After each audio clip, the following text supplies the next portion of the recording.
Magandang hapon po sa inyong lahat, brethren, and to our visitors here in ARBC. Happy Lord's Day po sa inyong lahat. Kanina nga ay binasa yung ating teksto, and the title of our sermon is going to be Ang Kapangyarihan ng Diyos sa Pagkabuhay na Muli. Mamaya makikita natin kung bakit ito yung naging ating titulo sa ating magiging sermon, pero nais kong simulan yung ating pangangaral sa pagbabalik tanaw doon sa pangyayari noong July noong 1945. In the month of July, year 1945, there was a misinterpretation of a message na lead sa isang catastrophe. Ito ay yung pangyayari where it was the time of the World War II between America and Japan. The United States demanded the surrender of Japan. So the Japanese Prime Minister, ang kasalukuyang Prime Minister noon ay si Prime Minister Kantaro Suzuki. He attended a conference where he was interviewed and asked by reporters regarding the demand of the United States country. Ang sabi ni Prime Minister Suzuki is, yung tamang translation, sabi niya ay, no comment, we are still thinking about it. However, yung interpreter na yung translator, yung interpreter na naka-duty nung panahon na yon sa conference kasama ni Prime Minister Suzuki, ang naging translation niya ay ganito, we are ignoring it in contempt. So the answer to the American demand of surrender of the Japanese feudal government is we are ignoring in contempt. Malayo doon sa original na sagot ng Prime Minister. After this, for the first time ever in the history of man, we have seen the most fearsome bomb that we have ever faced in history. The dropping of atomic bomb in Hiroshima and Nagasaki.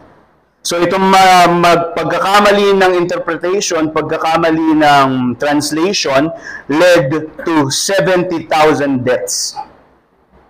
A single misinterpretation of a message led to thousands of people dying. At yung pagkamatay nila ay hindi simpleng pagkamatay. Biruin mo, bibili ka lang ng pagkain, mamaya lahat ng kasama mo napuksa na. And this is the reality of this bomb. A single misinterpretation leading to death. So we are facing the same situation dito sa ating text na dadaanan sa Marcos. We are dealing with the same thing. How does a grave error can lead to unbelief? And unbelief leading to eternal death. So ito yung magiging mensahe natin, ARBC and to our guests, ang buhay na walang hanggan ay matatagpuan sa Diyos ng resurreksyon na siyang tumutupad sa tipan. Ang buhay na walang hanggan ay matatagpuan sa Diyos ng resurreksyon na siyang tumutupad sa tipan. Eternal life is found in the covenant-keeping God of resurrection. So, itong text na pag-aaralan natin ay continuation siya doon sa mga previous text sa Mark, whereby nakita natin that Christ Himself is engaging and being questioned, being tested by the religious authorities nung panahon niya, the Sanhedrin. Para ulit-ulit na natin naririnig yan in the preaching of the book of Mark. The Sanhedrin is composed of tatlong sekta ng mga Hudyo.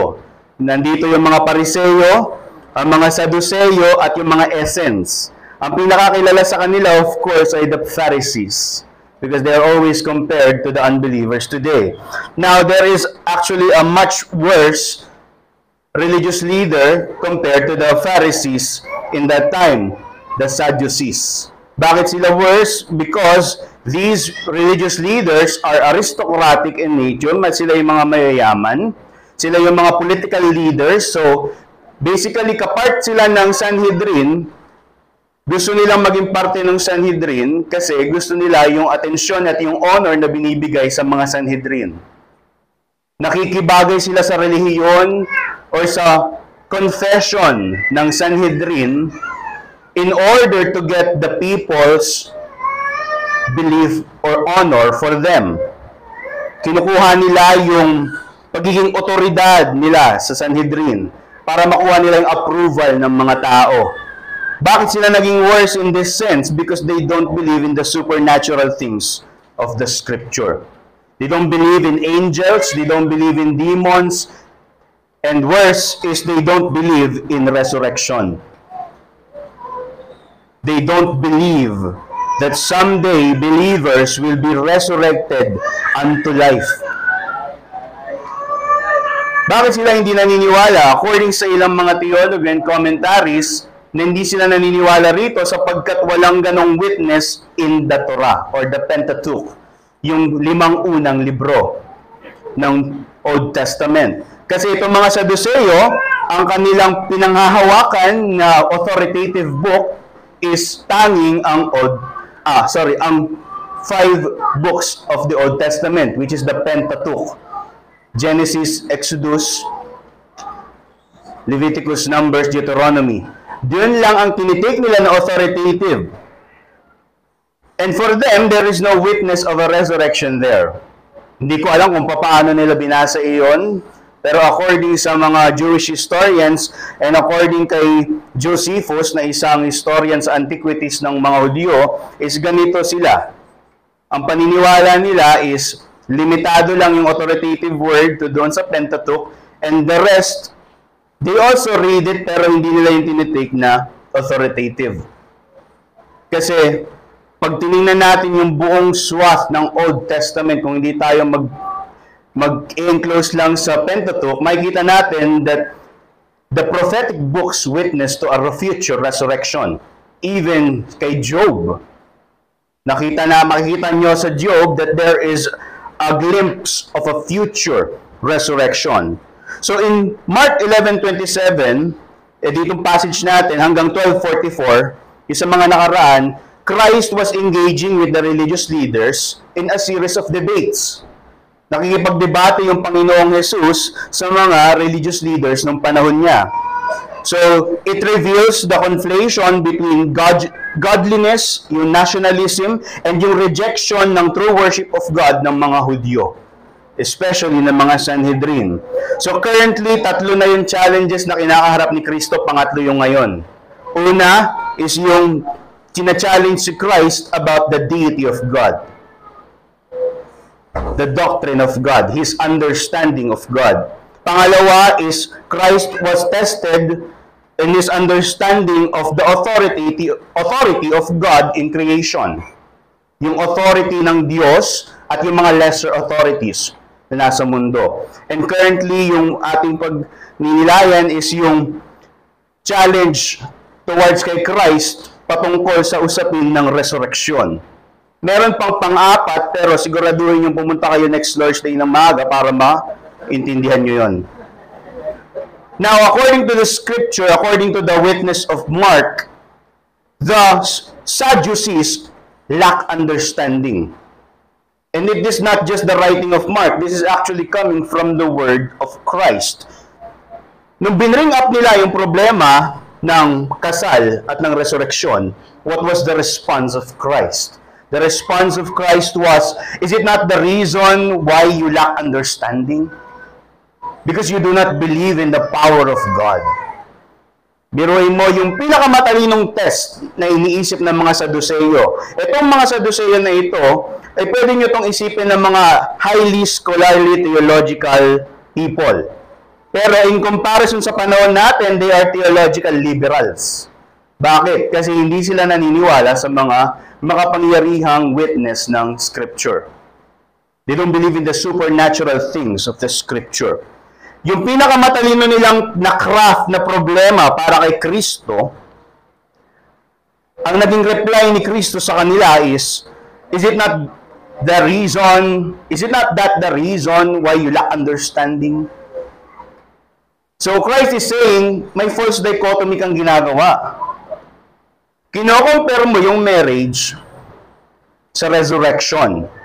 When in fact, clear ang Scripture dyan. That is what Christ is talking and saying to the Sadducees. Itong mga otoridad na ito, ng panahon ni Kristo, they have posed these kinds of challenges to Christ not because of sincerity. They don't want to understand the things of God. Bakit nila tinatanong si Kristo patungkol sa mga ganito? They are asking Christ because they want to discredit and dishonor Christ. Bakit? Because people are flocking now to the Lord Jesus Christ. And they are now getting to understand that the kingdom of God is at hand. So we can say that these authorities, yung kanilang obedience and zeal, they are using it as a method to get the honor of the people. They don't really show true godliness. They're just using this mask of religion, this obedience and zealousness in their religion, for what? For people to say, that's a man of God. Let's respect that person. That's a man of God. And it is witness to us with the challenge posed by the Sadducees. Ito yung una nating punto. Nakikita natin dyan that Christ was challenged. Ang hamon ng mga Sadduceo patungkol sa resurrection. Now, if I'm going to ask you, lalo na yung mga may asawa na, wala pa akong asawa, yung mga may asawa, yung inyong vow, sa pinakadulo nun, di ba, meron kayong sinasabi, till death do us part. Do you believe that? Siyempre, sa ating kagustuhan ay natural na nais nating makasama, actually, nothing will set us apart. Not even death. Iyan ang gusto nating maging vow. But that acclamation doon sa end ng inyong mga vow is actually very beautiful. It is a most Christian principle to understand that death will separate us. Gusto ko nga siya makasama forever. Mag-mature ka. Hindi ka na bata. Now, we will see later bakit sinasabi kong mag-mature ka.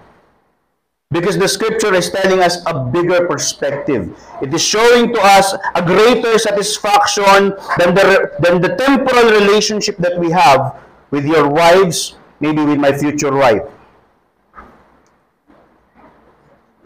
Makikita natin doon that the core challenge presented by the Sadducees is itong may asawa, namatayan siya ng asawa. So, according sa Levirate marriage, or yung tinatawag na kinsman redeemer, naalala niyo yung kwento ni Ruth tsaka ni Boaz, di ba? So, itong Levirate marriage na tradition with the Jews is, basically ang sinasabi nito is, unang-una, practically, para yung wealth is nandun lang sa pamilya. Pero most importantly, ang kanilang purpose dito is so that they don't do unequal yoking.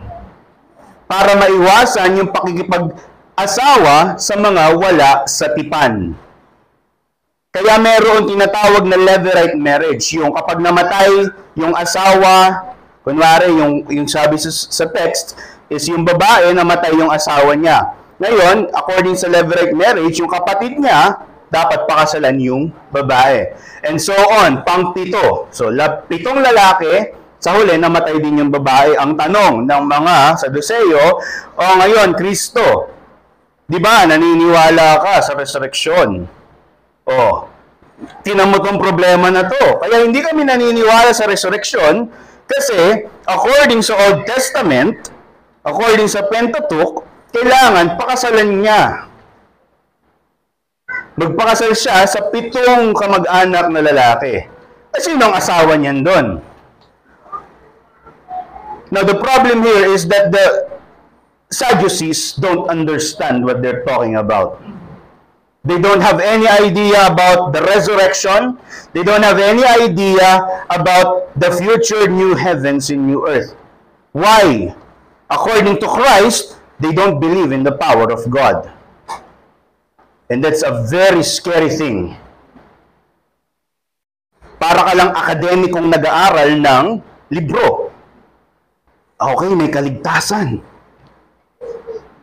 But actually, what is salvation? What is resurrection? What is new heavens and new earth for you? Do you really believe it? That someday you'll die and you'll live again. Mananahan kang kasama yung buhay na Diyos. Pero yun ang pangako para sa mga mananampalataya.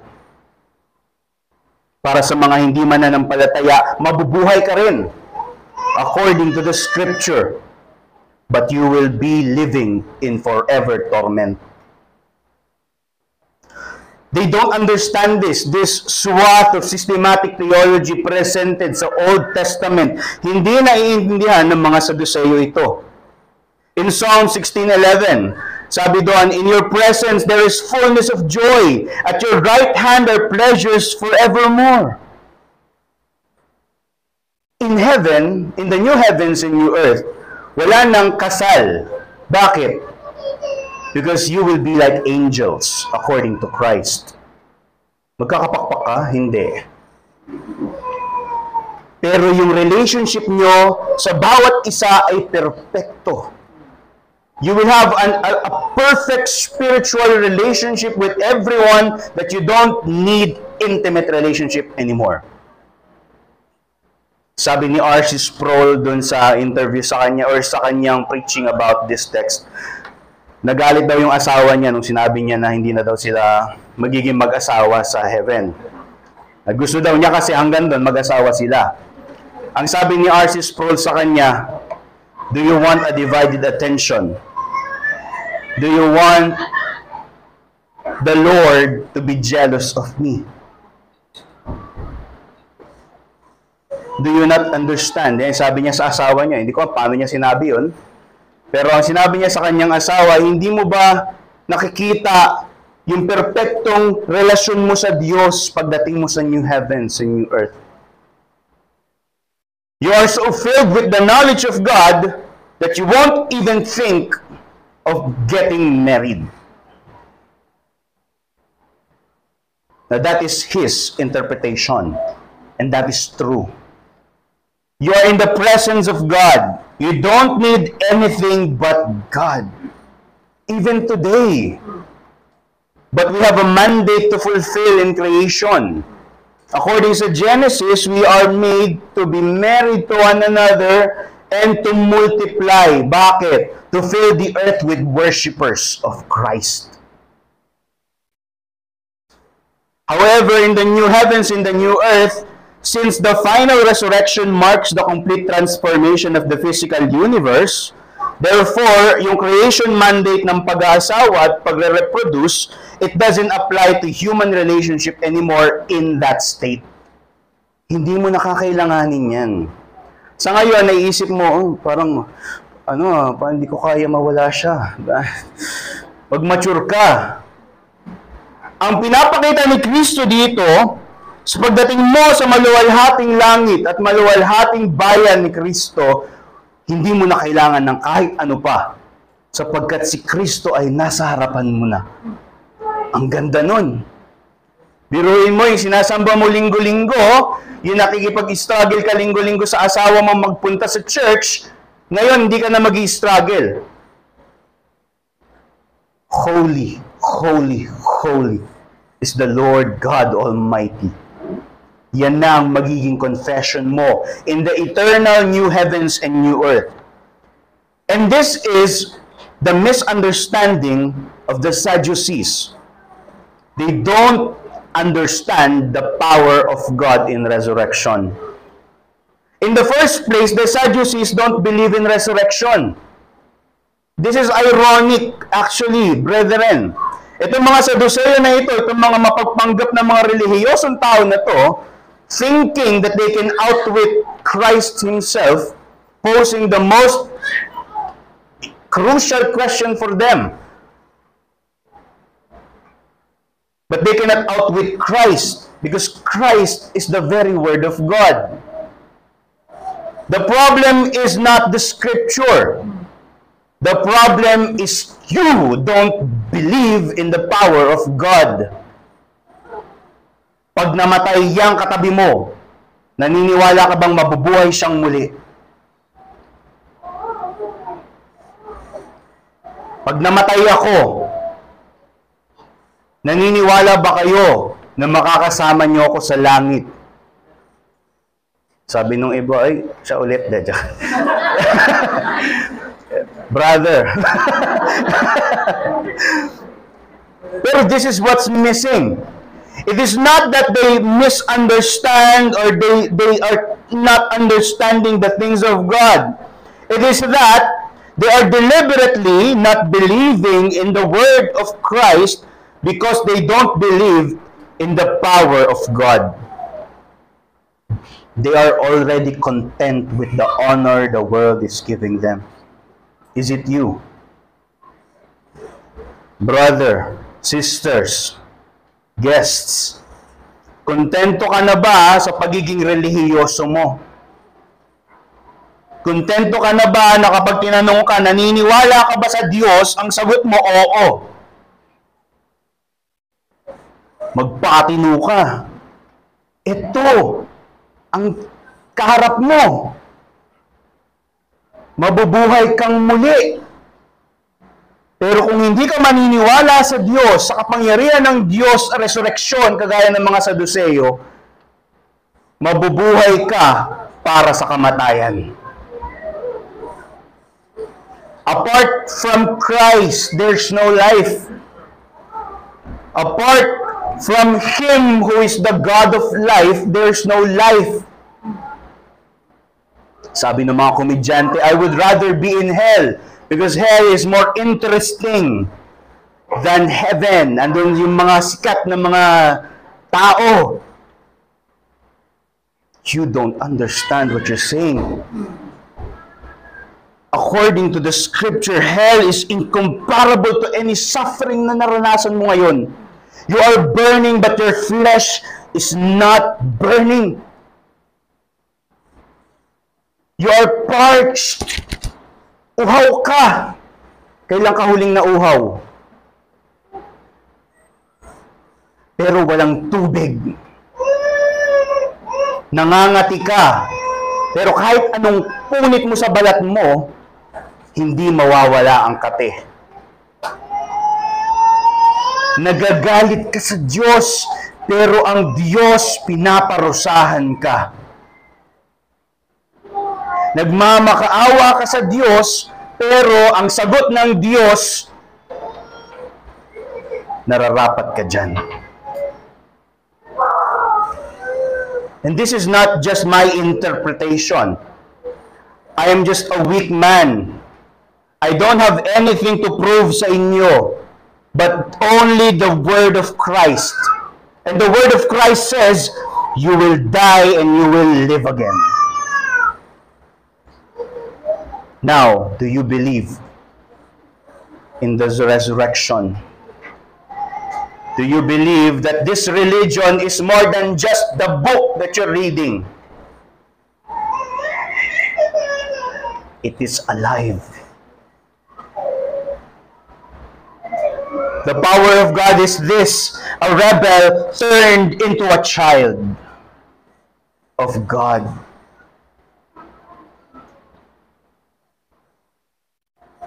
Now, are you using this religious facade to get the honor of men? When will you get yourself straight to God? Kailan ka magiging accountable sa Diyos? And this is the point. Ang mapagpanggap na saklob ng relihiyon ay ang siyang maglalayo sa atin sa paniniwala sa kamanghamanghang kapangyarihan ng Diyos. I know the Bible more than you. Sabi nung isang apostate. If you really know the Bible, you need to be a worshiper of Christ.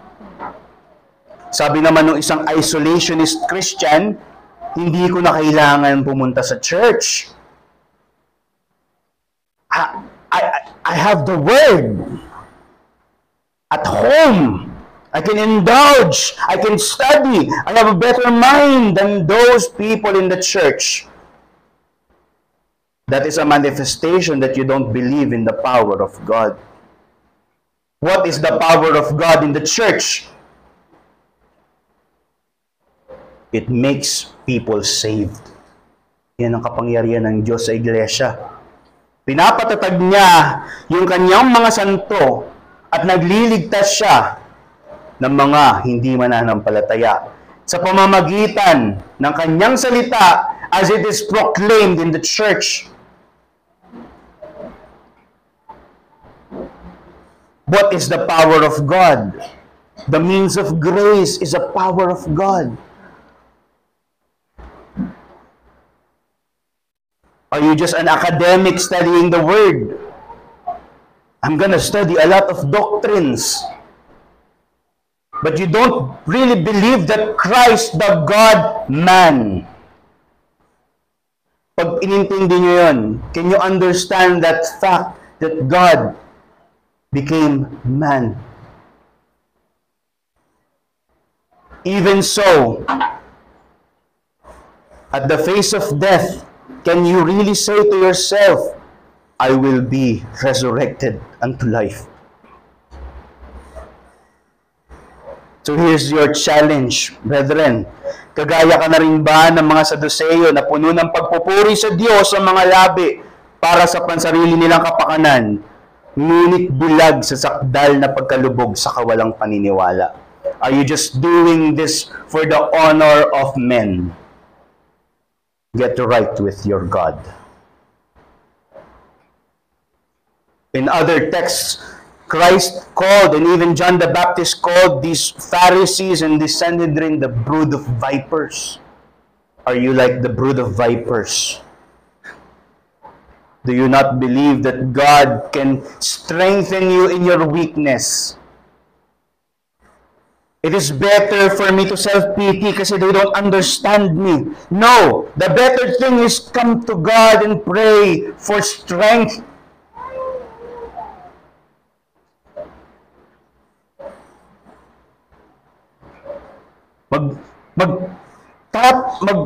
Tatago na lang ako sa kalungkutan ko kasi ayaw nila akong pakinggan. Is this about you?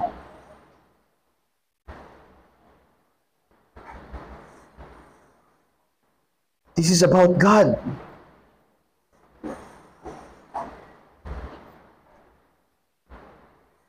Do you really believe again and again that you will be resurrected either unto life or unto death?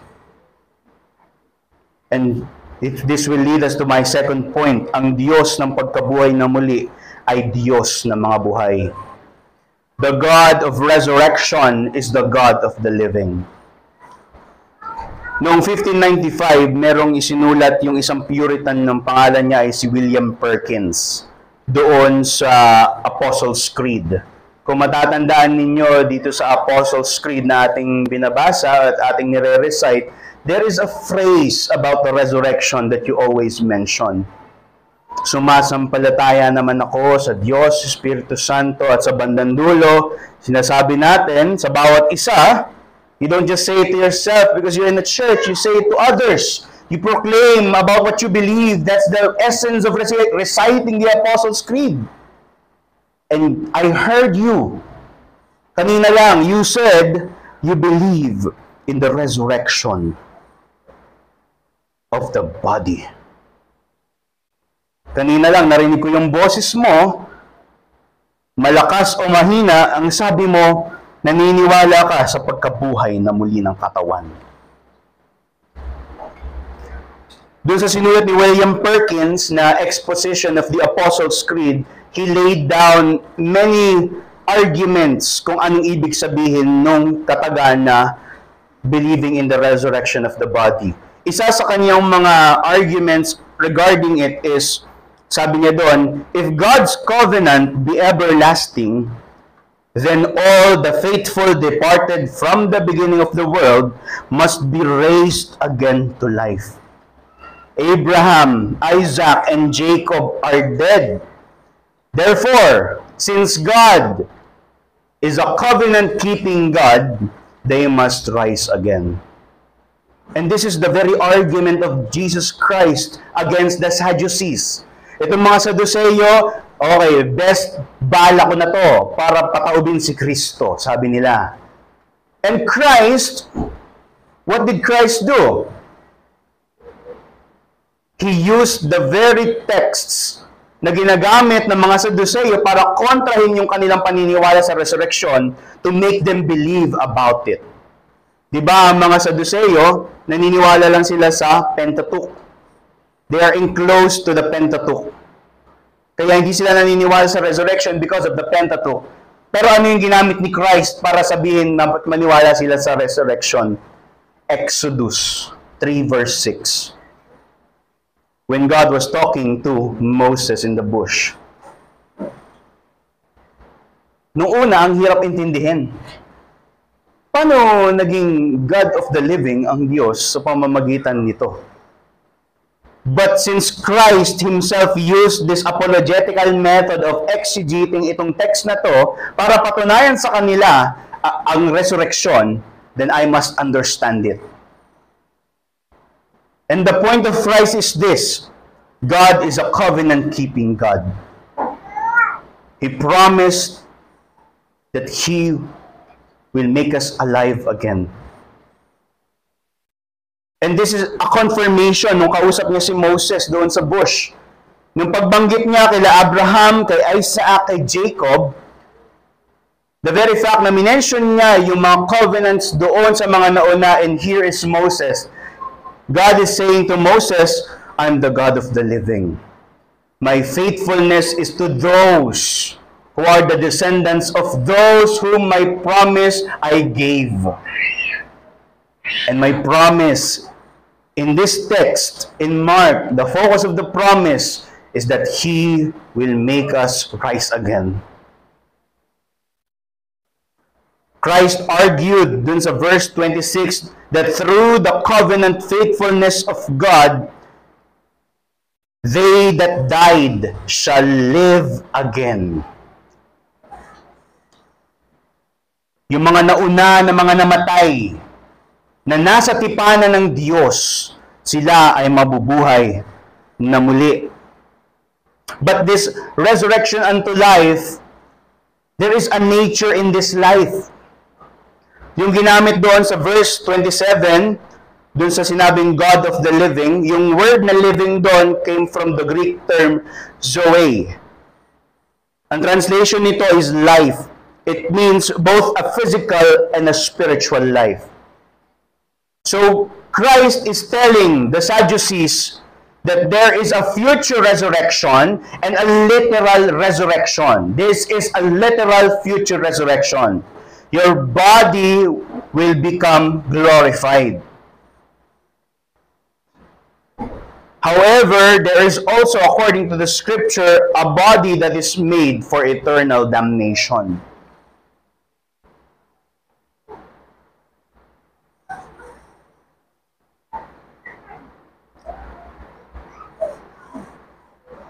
This is the way that Christ argued to the Sadducees about the resurrection. Now, for you, believers and unbelievers, we have a better witness in the scripture of the resurrection. Christ Himself. The pillar of the doctrine of the resurrection in the new covenant is the resurrection, or the very resurrection of the covenant-keeping Christ. In 1 Peter 1:3, according to His great mercy, He has caused us to be born again to a living hope through the resurrection of Jesus Christ from the dead. Since Christ rose, we shall rise with Him. Since Christ suffered, we shall suffer with Him. Pero the glory of this suffering is that Christ resurrected. A glorified body, a spiritual body. And this shall be the reality of the believers. Are you down today because of your problem?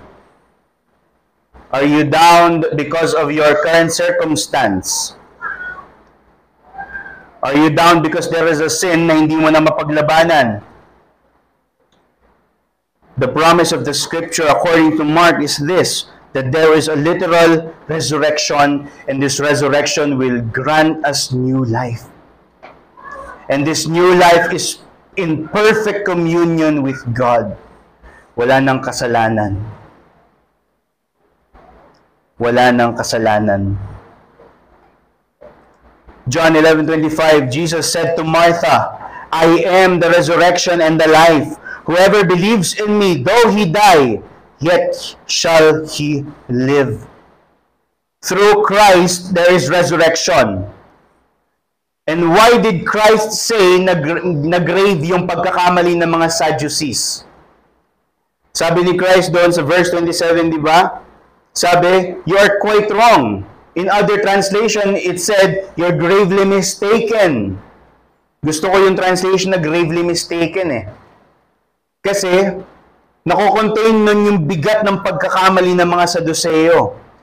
Isipin mo yung religious leader, they don't believe in literal resurrection. So what about you? Ikaw na lay people ka lang in the time of the Jew. You don't have any resources but the leaders that you have. These men led people to hell.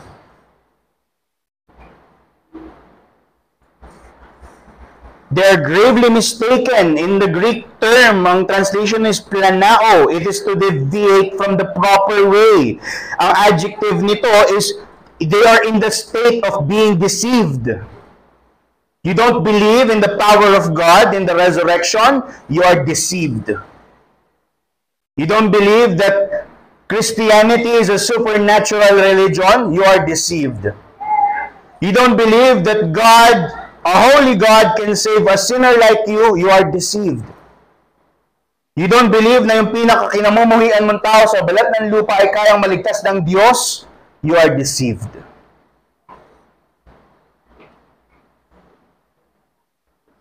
You don't believe that your family member that died today, you shall see them again, you are deceived. The problem is this, where shall you see them? Where will you see your family member who will rise again? Are they deceived? So this poses a problem to you, brother, sisters. If you know of the literal resurrection, you should warn them of their destiny.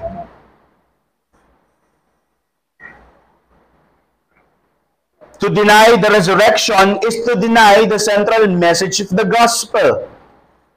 Redemption through Christ. Ang galing ano? Kasi yung mga Sadduseo, they are face to face with Christ. And this conversation is actually an expression of their rejection of Christ being the God of resurrection. Yung pag-uusap nila nung Sadduseo at ni Kristo, ito ay imahe na mga tao na deliberately ayaw maniwala sa kapangyarihan ng Diyos na magligtas at magbuhay na muli. You have heard the atheists and the unbelievers and even yung mga religious unbelievers, practical Christians. Sinasabi nila, okay na ako dito. Gantong pamumuhay ko. Okay naman eh. Tuloy-tuloy naman. Stable naman ako. And even us believers, we also utter these things, right? Okay na ako dito. Nakapag-pray naman ako eh. Pero is it really okay to just be content with that? When was the last time you pondered that you will see Christ after you die? When was the last time you have thought that Christ rose from the grave? Nung ginagawa ko to, naiiyak ako eh. It's like a new conversion to me. How can it be? How can it be? Sabi ng mga atheists, prove to me that there is a God. Ano yan eh? Gawa-gawa lang yan. And And you can see na kahit anong proof na ibigay niyo sa kanila, they will not believe it. Papaano natin nasasabi yun?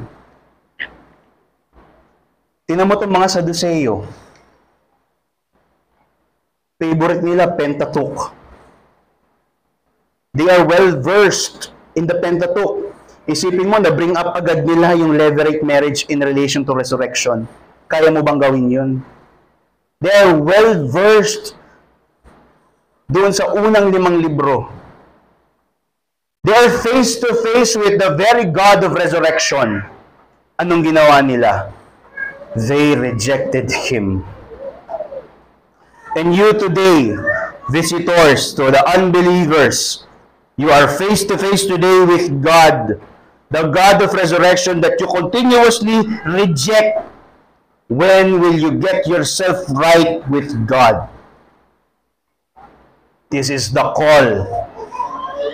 Repent or perish.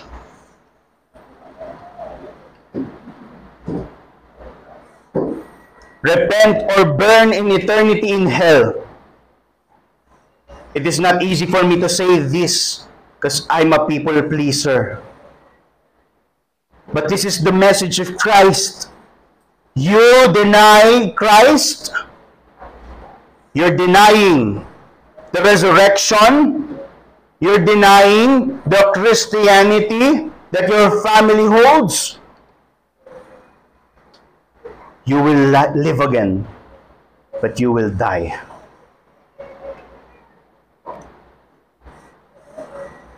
Acts 24:14-15. There will be a resurrection of both the just and the unjust. Ang difference nun is yung just will receive the life of Christ. A glorified body suited for eternal worship.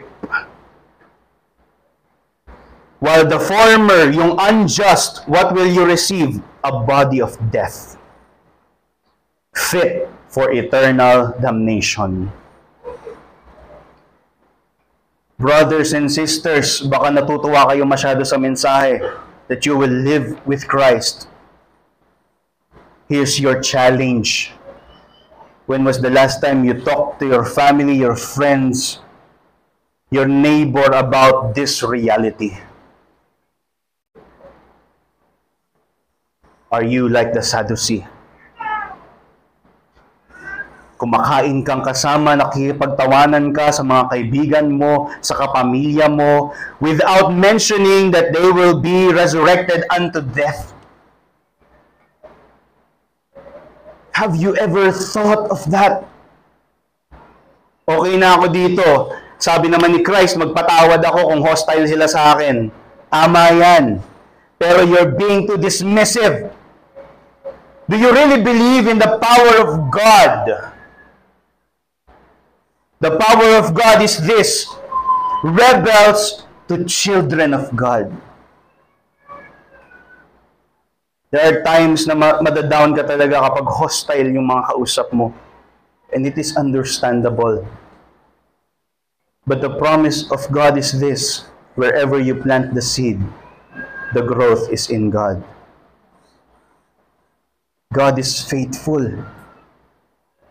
And this is his argument about the resurrection. His faithfulness from Abraham to Moses, even today. The Amen of God, Christ resurrected.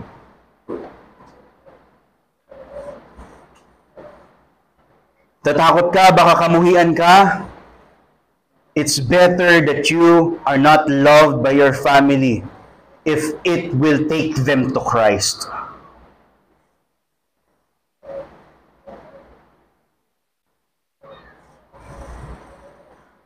Can you imagine that? It torments me.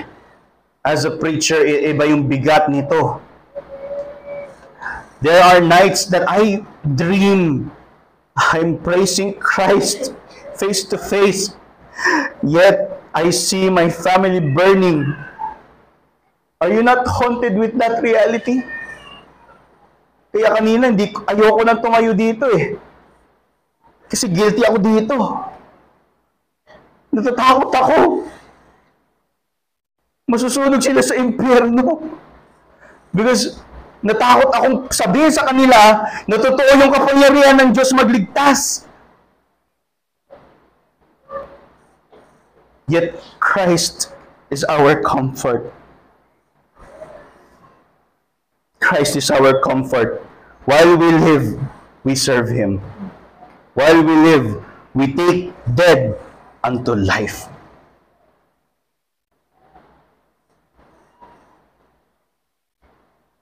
Sabi ni Friedrich Nietzsche, yung mga Kristiyano, mga preachers of death kayo. Kasi gusto nyo, mamatay na lang lahat. Sabi ng isang Russian philosopher. And this is our answer. Preach death, Christian. Because the promise of resurrection is real. Preach death wherever God places you. Why? Because resurrection is real.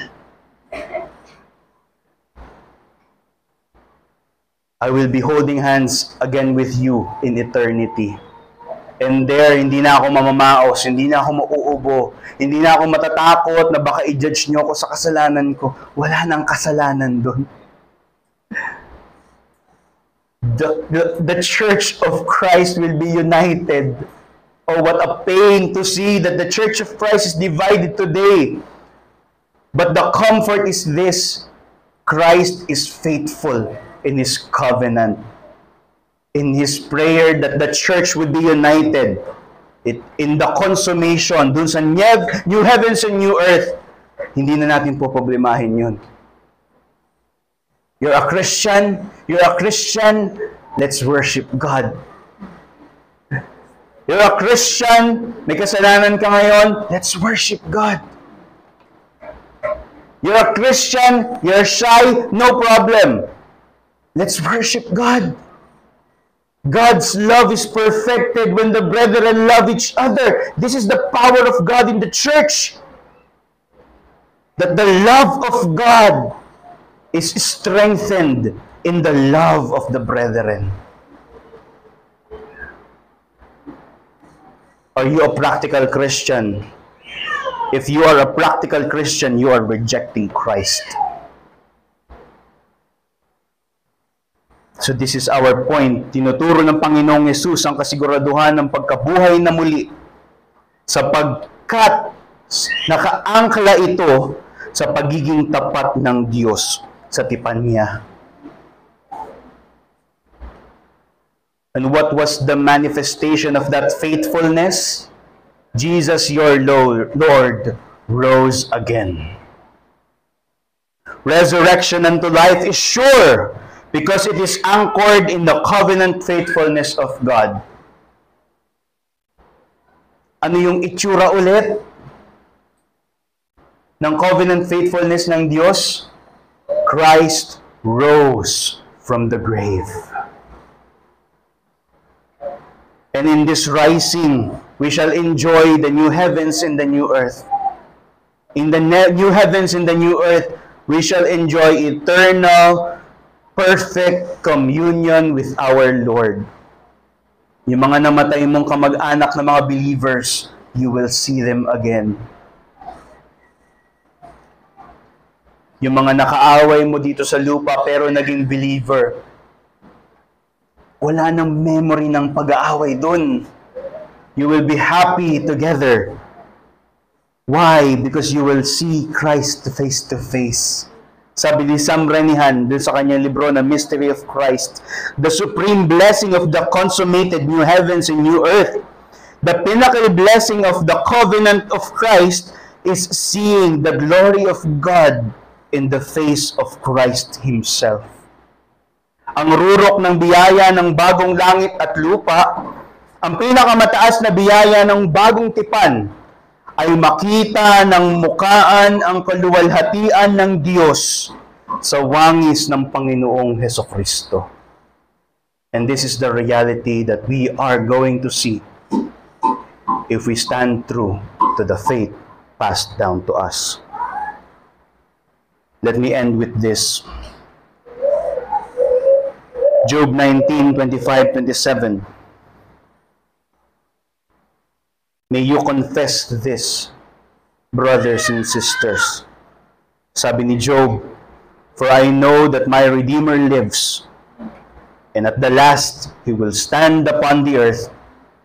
And after my skin has been thus destroyed, in my flesh I shall see God, whom I shall see for myself, and my eyes shall behold, and not another." Let us pray. O Diyos, makapangyarihan sa lahat, kung minsan nga ay kinakalimutan namin ang katotohanan na Ikaw ay Diyos ng resurreksyon. Minsan namumuhay kami in a practical manner na lang. We forget the reality that someday we shall live, and someday those who don't believe in You will live also, but unto death. Christ, our God of resurrection, teach us to ponder on these things, that we may see the beauty of Your doctrine, that we may behold that You are alive and reigning today, that we may live in this eternal perspective.